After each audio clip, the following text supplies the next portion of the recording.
I'd like to welcome you to Retro Home Fabrics. I'm going to show you how to stretch fabric onto a stretcher frame, a timber stretcher frame.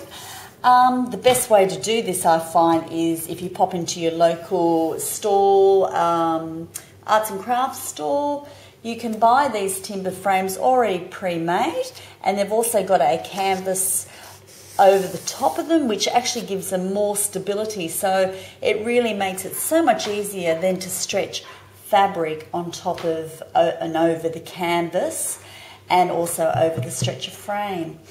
Also, I find the best fabrics to use are soft furnishing fabrics because they are denser and thicker and more durable. So what we need to do first is we need to actually start in the centre. Is the best place to start when you stretch a canvas, fabric over a canvas. So firstly you need to cut out the fabric to cover the canvas, not forgetting that you have to actually have enough fabric to fold over the sides. So with this I have left about 6 to 8 centimetres all the way around the sides of the canvas. So what we do first is we actually start in the middle and we pull up the canvas we pull up the fabric, really quite tightly, and then we pop a staple in to hold it. So we always start in the centre. Then what we do is we move to the outer edges, pull it up nice and tightly, pop a staple in, there we go. Then we move to the other side, still staying in that centre region, pop a staple in just there we go. Okay, so we just work all the way along and we get right to the end, right to the corner, pull it very tightly, pop another staple in, just there. And the same with the other side. Pull the fabric very tightly up and out and pop another staple there. There we go, we've done one side. Now what we need to do is then turn it around and we will do the other side. So once again, you start in the middle and then you work your way out. So we're going to start here, pull it up nice and tightly in the middle. There we go, and then work our way out. This is only a small canvas, but this will actually give you a good idea. It is very quick to do and it is very effective. We have lots and lots of fabrics to choose from in our store. Lots of soft furnishing fabrics, actually craft fabrics. You can do it with craft fabrics, although it is a bit trickier because the craft fabrics do have a lot more stretch, so sometimes you can struggle with that when you're stretching it. But soft furnishing upholstery fabrics are absolutely perfect for stretching onto canvas stretchers. So here we go. There we go. Lots of our fabrics that we do use for stretching are fabrics that have been out of print or 1960s and 70s fabrics. So we've got a fantastic range of fabrics to choose from, and we do this all the time. It's just part of what we do. Okay, now what we need to do is to look at the corners. So we've come to a corner now. We don't go all the way across because we want to be able to tuck all this fabric into the corner.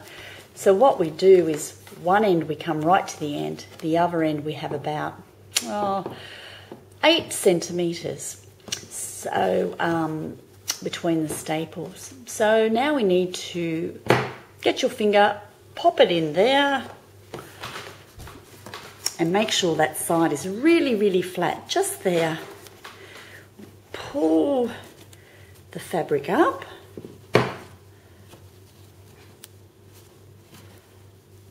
Nice and tightly, and then we've got a lovely flat edge there. And then we pop a staple in. Done. Actually, you can pop a couple of staples in. This is just such a small little canvas. I'm just doing it as quickly as possible for you. So the next corner is the same. We've stapled all the way to one end, and then this end we've got about 8 centimetres. So what we need to do then is to push that in, that corner in, and then we pull this one up. Get your finger out. There we go. Pull it up nice and tight. Pop another staple. There, you can see that it is lovely and flat. There we go. So you can see how we've got a lovely flat edge there. Okay, it's really flat. Okay, so our next step is, once we've done all the corners, we go to neatening up all the edges, because they look all a bit frayed and, you know, a little bit out of shape. And also you want to hide all your staples. So what I find is I have this special tape that I use, and it's from the art store. It's also a photography tape. Can be used for lots of different reasons, but I find this tape's fantastic in actually tidying up around your artwork, and it makes it look really, really professional. So we'll just pop a little bit of tape on the 2 sides I've got left that we haven't done yet. So here we go, we've got this one, so we're going to put that across.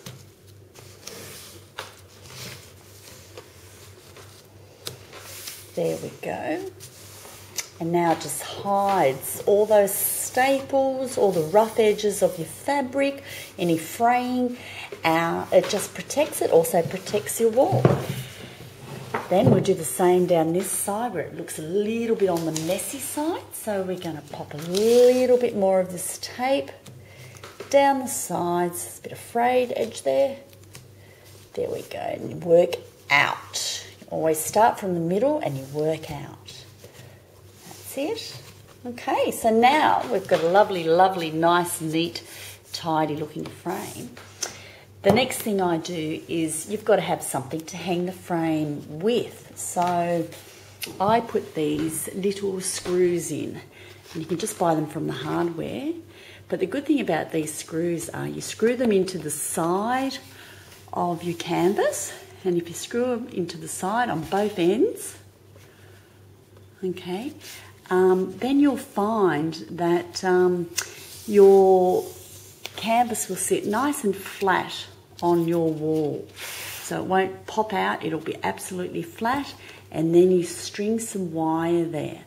But a good thing about this method of using these is if you actually put your hook in the wall wrong, you can just move these up and down to accommodate if you make a mistake, which often happens. You drill a hole and you put the hook in, and then you realise it's not in the right spot. So there you have it. There is a lovely, lovely, perfect do-it-yourself canvas, which you can hang on the wall. It's ready to go now, and it looks very professional. But just remember, soft furnishing fabrics, home fabrics usually are the best to stretch and more durable, because you can actually clean them if they get dusty and dirty. So there you have it.